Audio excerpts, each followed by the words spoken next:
నేను జెన్యూన్ గా చెప్పనా, నబీల్ గేమ్ సూపర్ ఉంది, చాలా బాగుంది. బట్ 3 వీక్స్ ఎప్పుడైతే బయట నుంచి ఆడియన్స్ వీళ్ళు వచ్చినా కొంచెం ఎందుకో చిన్నోడు మా అందరికంటే కొంచెం గాబరా పడుతున్నాడో లేకపోతే పికప్ అవుతున్నాడు. నబీల్ కూడా చాలా బాగా ఆడుతున్నాడు.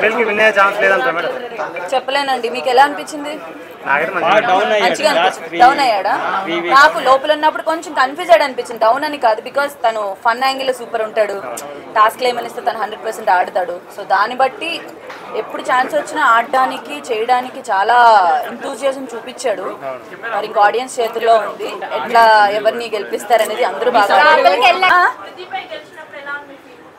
ఎలా ఉంది అంటే నేను గెలిచినందుకు చాలా హ్యాపీగా ఉంది. At the same time Prithvi కూడా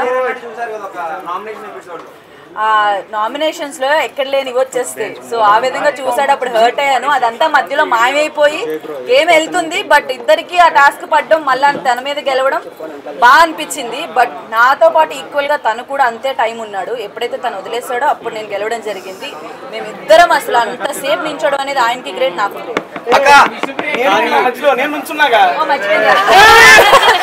సో తేజ కూడా ఆల్మోస్ట్ 45 మినిట్స్ ఎంతో 45 మినిట్స్ ఎంతో ఉన్నాడు.